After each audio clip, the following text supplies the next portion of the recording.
એક વાળ કાપવાની દુકાન હતી. એટલે એ દુકાને એક ભાઈ વાળ કપવા માટે આવ્યા.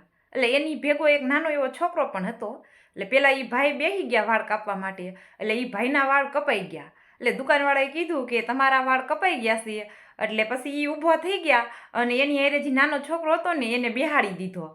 અને પછી ઈવડા એ ભાઈ એમ કીધું કે તમે આના વાળ કાપો ને ત્યાં હું હમણાં થોડીક વારમાં આવું. એટલે પછી દુકાનવાળા ભાઈ કે કાંઈ વાંધો નહીં કે. પછી એણે એ નાનો છોકરો હતો ને એના વાળ મસ્તના કાપી દીધા અને વાળ કપાઈ ગયા ને હજી તો એ ન આવ્યા. એટલે પછી એ દુકાનવાળા ભાઈને એમ થયું કે બિચારા નાના છોકરાને છે ને ભૂખ લાગી હશે.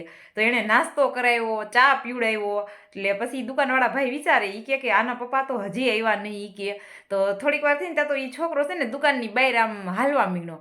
એટલે આ દુકાનવાળા ભાઈ કે એલા એ તું ક્યાં જાશો? એ કે આમ અંદર બેસીને એ કે હમણાં તારા પપ્પા આવશે એ કે તને લેવા. એટલે એ છોકરો કે ઈ મારા પપ્પા નહોતા ઈ કે. એટલે દુકાનવાળા કે હા ભાઈ ઈ કે તારા પપ્પા ન હોય તો કાંઈ નહીં, તારા કાકા હશે ઈ કે. એટલે એ નાનો છોકરો કે ઈ મારા કાકા નથી ઈ કે. તો આ દુકાનવાળા ભાઈ કે તો ઈ કોણ છે ઈ કે. તો આ નાનો છોકરો કે ઈ કે એને તો હું નથી ઓળખતો. ઈ કે હું શેરીમાં રમતો હતો એટલે મને એમ કીધું કે તારે વાળ કાપવા આવું છે. તો ઈ કે મેં હા પાડી. એટલે ઈ ભાઈએ મને એમ કીધું કે તારે મારી ભેગું આવવાનું અને સાનું મનું બેહવાનું અને પછી કાલે હું તને 10 રૂપિયા આપીશ.